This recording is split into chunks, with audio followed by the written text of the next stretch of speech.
শিমের বিচির একটা সুস্বাদু রেসিপি হলো এই ডাল।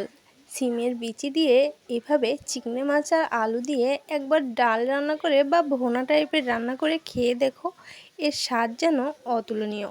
গরম ভাতে এরকম একটা রেসিপি হলে আর কোনো কিছুরই প্রয়োজন হয় না। তাহলে চলো দেখে নেওয়া যাক। নমস্কার বন্ধুরা, সুমিস ভিলেজ লাইফে আমি সুমি সবার সাথে আছি। আমার আজকের রেসিপি শিমের বিচি দিয়ে চিংড়ি মাছের তরকারি। তো সহজভাবে এটা আমরা শিমের বিচির ডালও বলতে পারি। দেখো, আমি এখানে কাঁচা শিমের বিচি পরিষ্কার করে জল দিয়ে ভালো করে ধুয়ে নিয়েছিলাম। আর এই শিমের বিচিটা কিন্তু এখন আমাদের বাজারে অ্যাভেলেবেল পাওয়া যাচ্ছে। তো আমি শিমের বিচিটাকে কাঁচা খোসা ছিল সেগুলো কিন্তু ছিলে নিয়েছি। আর এইদিকে দেখো, আলুগুলো গোটা গোটা করে কেটে নিয়েছি। আমি এখানে আলু আর শিমের বিচিটা একটু সেদ্ধ করে নেব। বিভিন্নভাবে রান্না করে থাকি, তবে আমি আজ কিভাবে রান্না করছি তোমরা কিন্তু ঠিক এভাবে ফলো করে একবার রান্না করে দেখো, খুবই সুস্বাদু হয়। তো এটা কিন্তু আমি প্রথমে কেটে পরিষ্কার করে ধুয়ে নিয়েছি। আর আজ কিন্তু চিংড়ি মাছ দিয়েই রান্না করব। তো চিংড়ি মাছগুলো কেটে ধুয়ে পরিষ্কার করে নিয়েছি। এবার এখানে লবণ আর হলুদটা ভালো করে মাখিয়ে নেব। চাইলে কিন্তু তোমরা চিংড়ি মাছের খোসাটা কিন্তু ছিলে নিতে পারো। তো সময় স্বল্পতার জন্য আমি কিন্তু চিংড়ি মাছের খোসা পরিষ্কার করিনি, এমনি সব কিছু কেটে ধুয়ে পরিষ্কার করে নিয়েছি। তোমাদের হাতে যদি সময় থাকে তো তোমরা এক্ষেত্রে এই খোসাটা তুলে নিতে পারো, তাহলে আরও বেশি সুস্বাদু মনে হবে। আর এখানে যদি চাও তোমরা চিংড়ি মাছের বদলে অন্য যে কোনো আঁশযুক্ত মাছ সেটাও কিন্তু ব্যবহার করতে পারো। তো এবার চলো, হালকা অল্প একটু তেল কড়াইতে দিয়ে নিয়েছি, কারণ আমি এখনও কিন্তু এগুলো একটু ভাপিয়ে নেব। সেজন্য আলু আর শিমের বিচিটা আমি কিন্তু এভাবে একটু কাঁচা গন্ধটা ছাড়িয়ে নিচ্ছি।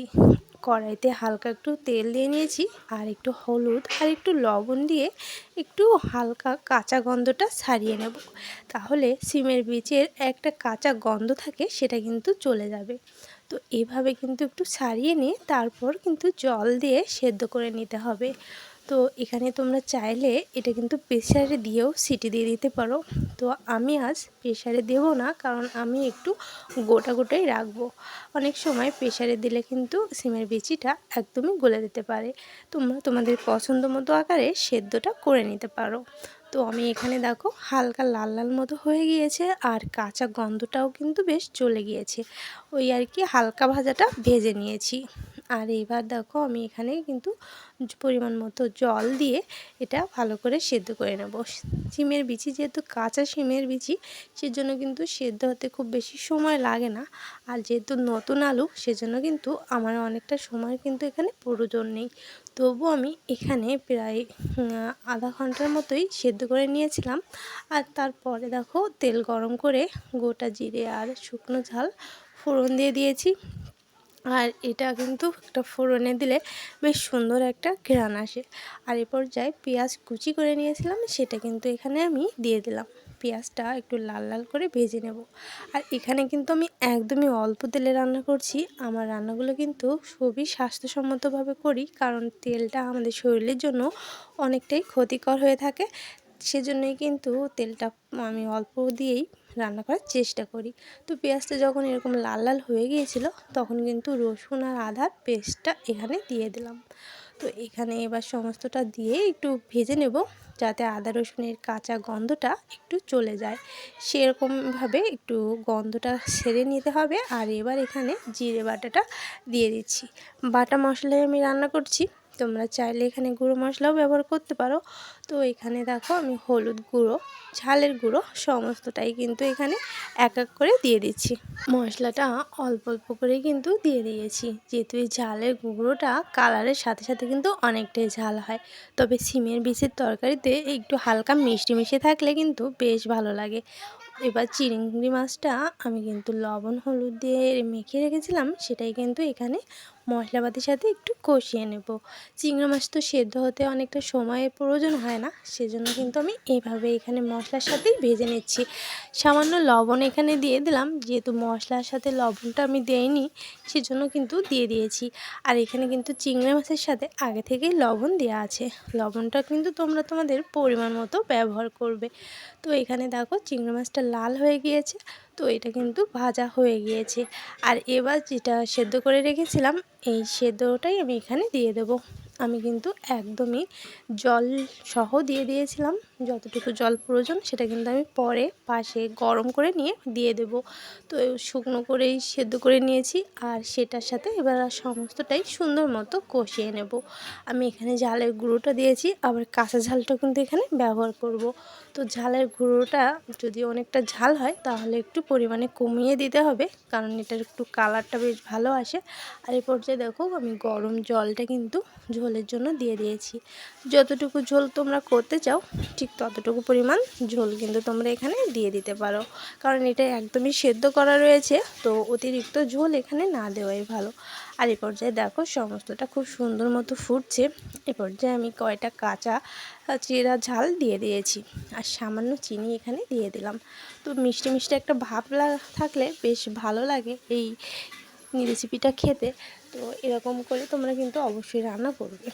আর এখনও পর্যন্ত তোমরা যারা সাথে আছো লাইক দিতে ভুলে গেছো, তো অবশ্যই লাইকটা করে দিও। আর এই যে দেখো আমার কিন্তু আলুটা একটু হালকা করে ভেঙে দিচ্ছি, আর সিমের বিচিটা এমনি আধা ভাঙা হয়ে গিয়েছে সেদ্ধ করার সময়। তো আলুটা যেহেতু গোটা গোটা কেটেছিলাম সেজন্য আলুটা একটু ভেঙে ভেঙে দিয়ে দিচ্ছি। আর চিংড়ি মাছগুলো দেখো একদমই কিন্তু সুন্দর মতো লাল লাল করে ভেসে বেরাচ্ছে, তো দেখতে কিন্তু বেশ ভালো লাগছে। তোমরা কিন্তু চাইলে এখানে আঁশযুক্ত মাছটা ব্যবহার করতে পারো, সেটা দিয়েও কিন্তু খুব সুন্দর একটা রেসিপি আসে। তো চিংড়ি মাছ দিয়েও কিন্তু বেশ ভালো লাগে, তোমরা যেভাবে খুশি রাঁধতে পারো। তো সিমের বিচের এই রেসিপিটা তোমাদের কেমন লাগলো অবশ্যই কিন্তু কমেন্টে বলো। আর এখনও কিন্তু আমার রেসিপিটা সমস্তটা শেষ হয়নি, একটু সময় সুন্দর মতো করে ফুটিয়ে নেব, যেহেতু কাঁচা ঝাল দিয়েছি তার সুন্দর একটা ফ্লেভার যখন বেরিয়ে আসবে। আর এই পর্যায়ে দেখো আমার রান্নাটা প্রায় হয়ে গিয়েছে। আর এই পর্যায়ে আমি গরম মশলা বাটাটা কিন্তু এখানে দিয়ে দিলাম। অবশ্যই গরম মশলা বাটাটা নামানোর আগে একটু সময় দিয়ে 2 মিনিট মতো ফুটিয়ে নিলে কিন্তু একদমই রেডি হয়ে যাবে এই সুস্বাদু রেসিপিটা। দেখতে যেমন সুন্দর হয় তেমন কিন্তু খেতেও ভারী ভালো লাগে। তো তোমরা কিন্তু অবশ্যই এরকম করে একবার বানিয়ে নেবে।